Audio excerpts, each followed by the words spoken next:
اللہ رب العالمین والصلاة والسلام علی سید المرسلین اما بعد فاعوذ باللہ من الشیطان الرجیم بسم اللہ الرحمن الرحیم ان اللہ وملائکتہ یصلون علی النبی یا ایہا الذین آمنوا صلوا علیہ وسلموا تسلیما۔ دروشی پڑھیں اللہم صلی علی سیدنا و مولانا محمد معدن الجود والکرم و آلہ وبارک وسلم صلاۃ و سلاما علیکا یا سیدی یا مکی یا مدنی یا عربی یا قرشی یا ہاشمی یا مطلبی یا طبیبی یا حبیبی یا آقائی یا مولائی یا ملجائی یا رسول اللہ صلی اللہ تعالی علیہ وسلم۔ مولاي صل وسلم دائما ابدا على حبيبك خير الخلق كلهم محمد سيد الكونين والثقلين والفريقين من عرب ومن عجم۔ مولاي صل وسلم دائما ابدا على حبيبك خير الخلق كلهم يا اكرم الخلق ما لمن الوذ به سواك عند حلول الحادث الامم۔ مولاي صل وسلم دائما ابدا على حبيبك خير الخلق كلهم۔ اللہ کریم کا کروڑ ہا کروڑ شکر ہے جس کی عطا اور توفیق سے آج ہم جمعۃ المبارکہ کی مبارک برکتوں سے مالا مال ہو رہے ہیں۔ سفر المظفر کا مہینہ چل رہا ہے جس میں آپ اور میں حاضر خدمت ہیں۔ آج جمعۃ المبارک کا ہمارا موضوع ہے اللہ کے حوالے، اللہ کے سپرد۔ ہمارے ہاں جو پرانی خواتین ہیں یا پرانے حضرات ہیں، 70 80 90 100 سال کے جو قریب لوگ ہیں، ان کی عادت یہ ہوتی ہے کہ بیٹا یا بیٹی جب گھر سے روانہ ہوتے ہیں وہ کہا کرتے ہیں اللہ کی سپرد، اللہ کے حوالے، جاؤ اللہ تمہارا نگہباں، جاؤ اللہ تمہارا محافظ۔ اس طرح کے جملے وہ لوگ بولا کرتے تھے۔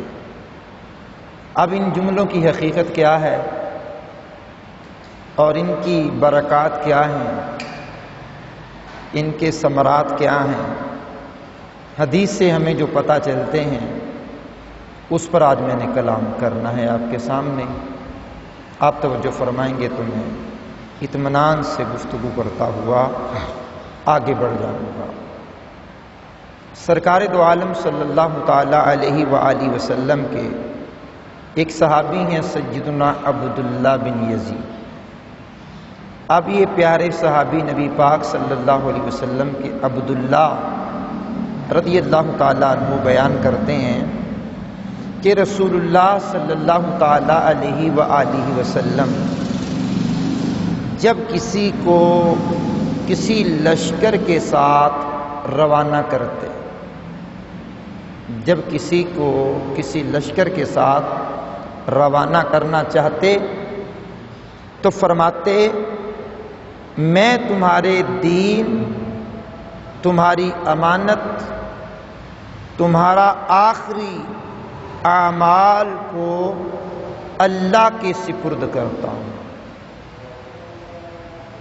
اس حدیث پاک پر غور کرنے سے پتہ چلتا ہے کہ نبی پاک صاحب لولاک علیہ الصلوۃ والسلام جب کسی کو رخصت فرماتے تو یہ 3 دعائیں ضرور عطا فرماتے، اور کتنی حسین و جمیل دعائیں ہیں نبی پاک صلی اللہ علیہ وسلم کی، کتنی بابرکت دعائیں ہیں کہ تمہارے دین کو، تمہاری امانت کو اور تمہارے آخری عمل کو اللہ کے سپرد کرتا ہوں۔ اب یہ کہہ کر نبی پاک صلی اللہ علیہ وسلم اس شخص کو روانہ فرما دیا کرتے۔ حدیث پاک کی شرح میں لکھا ہے کہ حضور کا فرمانا تمہارے دین کو اللہ کے سپرد کرتا ہوں، بزرگ فرماتے ہیں میں نے تمہارے دین کو اللہ کی حفاظت میں دیا. مطلب کیا ہے؟ شرع میں لکھا ہے جب بندہ حالت سفر میں ہوتا ہے، آزمائش، تکالیف، ٹینشن، پریشانی بندے کو گھیر لیتی ہے، اس وقت میں نیک اعمال کرنے کی طرف آدمی سستی کر جاتا ہے، نیک افعال کرنے میں آدمی سستی کر جاتا ہے. تو فرمایا کہ نیک اعمال کرنے سے دین محفوظ ہوتا ہے، دین مضبوط ہوتا ہے، دین پر آدمی استقامت اختیار کرتا ہے. تو فرمایا تم سفر پہ جا رہے ہو تو سفر پہ جاتے ہوئے تمہیں دعا دے رہا ہوں اللہ تمہارے دین کو محفوظ کر لے، اللہ تمہارے دین کی حفاظت کرے، اللہ تمہارا دین جو میں نے اس کے سپرد کیا ہے اس کی حفاظت فرمائے. اب یہ نبی پاک صلی اللہ علیہ وسلم اس کو دعا دیتے ہوئے روانہ کر دیتے ہیں. اب آپ غور کریں گے تو میں اگلی بات کرنے کی طرف بڑھ رہا ہوں. نمبر 2، ارشاد فرمایا تمہاری امانت کو اللہ کے سپرد کرتا ہوں، تمہاری امانت کو اللہ کی سپرد کر دیتا ہوں. امانت سے مراد مال و دولت بھی ہے. جو بندہ سفر پہ جاتے ہوئے کہیں رکھ کر کے جاتا ہے، کہیں سنبھال کر کے جاتا ہے، کسی کو سونپ کر کے جاتا ہے، میں سفر میں جا رہا ہوں تو یہ میری امانت آپ سنبھال کے رکھنا، میں واپسی پر آ کے آپ سے وصول کر لوں گا. امانت سے مراد اہل و عیال بھی ہیں، امانت سے مراد بیوی بھی ہے، بچے بھی ہیں، امانت سے مراد یہ چیزیں بھی ہیں. اب حضور دعا دے رہے ہیں کہ تمہاری امانت کو میں اللہ کی سپرد کرتا ہوں، تمہارے اہل و عیال کو اللہ کی سپرد کرتا ہوں، تمہارے مال و اسباب کو اللہ کی سپرد کرتا ہوں، تمہارے خاندان کو اللہ کی سپرد کرتا ہوں، اللہ کے حوالے کرتا ہوں. تیسری بات ارشاد فرماتے ہیں، فرمایا تمہارے اعمال کو بھی اللہ کے حوالے کرتا ہوں. یعنی آخری تم نے جو عمل کیا ہے وہ نیک عمل، اسی پر اگر تمہارا سفر کے اندر اختتام زندگی کا ہو گیا، تمہاری زندگی اگر اختتام کو پہنچ گئی تو میں دعا کرتا ہوں کہ اللہ تمہیں ایمان کی سلامتی کے ساتھ موت عطا فرما دے گا. اگر اس سفر سے تم واپس نہ آئے تو میں اللہ کے سپرد تمہارے اعمال کو کر چکا ہوں. آ گئے تو فابہا، نہ آئے تو جو تمہارا آخری عمل تھا اللہ اور اس کے رسول کی رضا چاہتے ہوئے اسی پر تمہارا اختتام ہو جائے گا. تمہارے اعمال کو بھی اللہ کے سپرد کرتا ہوں کہ سفر کے اندر تمہیں اگر موت آ گئی تو یہ بھی اللہ کی راہ میں آئے گی. اب یہ حدیث پاک بیان کر لینے کے بعد، حدیث پاک بیان کر لینے کے بعد، شرح کر لینے کے بعد، شارح مشکات حکیم الامت مفتی احمد یار خان صاحب نعیمی رحمۃ اللہ تعالی علیہ، جنہوں نے مشکات کی شرح لکھی مرآت المناجی، اس کے اندر بڑا پیارا جملہ ارشاد فرماتے ہیں. فرمایا بات یہ ہے کہ جب تک تم مدینہ منورہ میں تھے ہمارا قرب تمہیں حاصل تھا، جب میرے قرب میں تم تھے تو تمہارے اعمال، تمہاری امانت، تمہارے دین کا ذمہ دار میں تھا. اب تم مجھ سے جدا ہو کے جا رہے ہو، تم مجھ سے جدا ہو کے جا رہے ہو تو لہذا تم مجھ سے دور ہو رہے ہو. جیسے تم مجھ سے دور ہو رہے ہو اب میں تمہیں اللہ کے حوالے کرتا ہوں، تمہارے اعمال کو اللہ کے حوالے کرتا ہوں، تمہاری امانت کو اللہ کے حوالے کرتا ہوں، تمہارے دین کو اللہ کے حوالے کرتا ہوں کہ اللہ تمہارا نگہبان ہو، اللہ تمہارا محافظ ہو، اللہ تمہارا حافظ و ناصر ہو. اب میں تمہیں اللہ کے حوالے کر رہا ہوں. فرمایا ہمارے پاس تھے تو ہم تمہارے نگہبان بھی تھے، جو تمہیں مشکل پیش آتی تھی ہم اس کو حل کر دیتے تھے، جو مسئلہ تمہیں درپیش ہوتا تھا اس کے مسائل کا حل ہم تمہیں بتا دیتے تھے. اب تم ہمارے سے دور جا رہے ہو تو اللہ کے سپرد تمہیں کر رہا ہوں. اب آئیے اس حدیث پاک کی شرح سن لینے کے بعد چند باتیں اسی حوالے سے میں نے آپ کے سامنے اور بیان کرنی ہے۔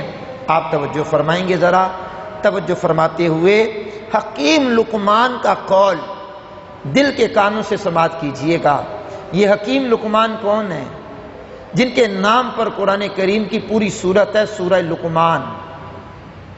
یہ نبی نہیں ہے، یاد رکھنا، ان کو اللہ نے نبوت نہیں عطا کی۔ حکیم ہے، یہ پڑیاں باندھنے والے حکیم نہیں ہیں، یہ معجون تیار کرنے والے حکیم نہیں ہیں، یہ لوگوں کی جانوں سے کھیلنے والے حکیم نہیں ہیں، حکمت کی باتیں، دانائی کی باتیں کرنے والے حکیم ہیں۔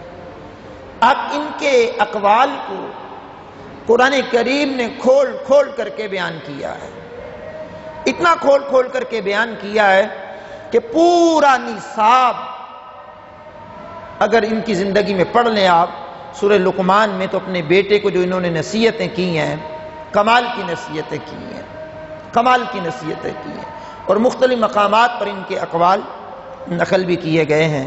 تو حکیم لقمان رحمت اللہ تعالی علیہ فرماتے ہیں کہ جو چیز اللہ کے سپرد کی جاتی ہے، اللہ کریم اس کی حفاظت فرماتا ہے۔ جو چیز اللہ کے سپرد کی جاتی ہے، اللہ اس کی حفاظت فرماتا ہے۔ پھر فرمایا بندہ بہت کمزور ہے، بندہ بہت کمزور ہے، اور اسے جو اسباب دیے گئے ہیں وہ اسباب بھی کمزور ہیں۔ جس طرح آدمی کمزور ہے، اس طرح اس کو جو سبب دیے گئے، اسباب دیے گئے، وہ بھی کمزور ہیں۔ تو جب بندہ اسباب سے پیچھا چھڑا کر ان سے سبک دوشی اختیار کر کے، اپنی کمزوری کا اعتراف کر کے، اور ہر چیز کو اللہ کے حوالے کر دیتا ہے، تو پھر جان لیجئے کہ اللہ کریم اس کے تمام معاملات کا وکیل بن جاتا ہے، اور پھر وہ خود اس کی حفاظت کرنے میں لگ جاتا ہے۔ گویا اللہ پاک اس چیز کی حفاظت فرماتا ہے، اللہ کریم بہترین حفاظت کرنے والا ہے۔ اب خلاصہ کلام کیا ہوا؟ انسان کو اللہ نے کمزور پیدا کیا، ضعیف پیدا کیا، ناتواں پیدا کیا، اور جو اس کو اسباب دیے، مثال کے طور پر انسان کے پاس مال و دولت ہے، اب دولت کی حفاظت کے لیے لاکرز، دولت کی حفاظت کے لیے گارڈز، دولت کی حفاظت کے لیے پہرے دار، دولت کی حفاظت کے لیے تجوری، دولت کی حفاظت کے لیے مختلف ذرائع۔ تو انسان جب خود کمزور ہے تو وہ اسباب بھی کمزور ہیں، وہ جب اسباب کمزور ہیں تو انسان کی ظاہری بات ہے مال و اسباب کو ڈاکہ ڈالنے میں کسی کو روک تھام نہیں ہے۔ بینکوں سے لوگ دولت لوٹ کر کے لے جاتے ہیں، پہرے لگے ہوتے ہیں، لوگ دولت لوٹ کر کے لے جاتے ہیں۔ بندے کے پاس اسلحہ ہے، گن پوائنٹ پر دوسرا بندہ آیا اور اس کو لوٹ کر کے چلا گیا۔ بڑے مجمع میں ڈاکو آتا ہے، موٹر سائیکل چھین کے چلا جاتا ہے، موبائل چھین کے چلا جاتا ہے۔ تو بنیادی طور پر انسان کمزور ہے، اس کو جو اسباب دیے وہ بھی کمزور ہیں۔ جب انسان اپنے آپ کو اور اپنے پاس ہو جانے والی دولت کو اللہ کے سپرد کر دے کہ مالک میں تیرے سپرد کرتا ہوں، تو اس کا نگہبان ہے، تو اس کا محافظ ہے، تو اس کا حفاظت کرنے والا ہے، تو جو چیز اللہ کی حفاظت میں دی جاتی ہے اللہ اس چیز کو ضائع نہیں کرتا۔ مثال کے طور پر کھلی ایک مثال، عام مثال ہے، ہم آئے موٹر سائیکل پر، موٹر سائیکل ہم نے کھڑا کیا برلب لائن، ٹھیک ہے، ہم کمزور ہیں، اب کمزوری کے جو اسباب ہم نے لاک کیا اس کو۔ اب لاک کرنا یہ توکل کے خلاف نہیں ہے، اب لاک بھی کر دیا، گاڑی بھی سائڈ پہ لگا دی، اب ہم کمزور ہیں تو ہمارے اسباب بھی کمزور ہیں۔ اب طاقتور ڈاکو آیا، اس نے لاک توڑا، گاڑی نکالی، چلا گیا، روڈ چل رہا ہے، کسی کو پتہ نہیں ہے کون کیا کر رہا ہے، اب وہ گاڑی لے کر کے چلا گیا۔ ہم نے لاک لگایا ضروری ہے، لیکن اس کے ساتھ ساتھ ہم کہیں یا اللہ تو نگہبان ہے، تو محافظ ہے، تو حفاظت کرنے والا ہے، یہ لاکھ گاڑی کو نہیں بچا سکتا لیکن تیری رحمت تو بچا سکتی ہے نا۔ تیری رحمت کے صدقے جاؤں، تیری رحمت کے واری جاؤں، تیری رحمت کے نثار جاؤں، تیری طاقت کے نثار جاؤں، تیری حفاظت کے نثار جاؤں۔ تیری حفاظت اس کو بچا سکتی ہے، لاکھ خلاف توکل نہیں، لاکھ خلاف مزاج بھی نہیں۔ لاکھ لگانا ہماری ذمہ داری ہے، لیکن اللہ کی سپرد جب کر دیا تو پھر اللہ اس کا ہو گیا نگہبان۔ یہی لقمان حکیم کے قول کا خلاصہ ہے۔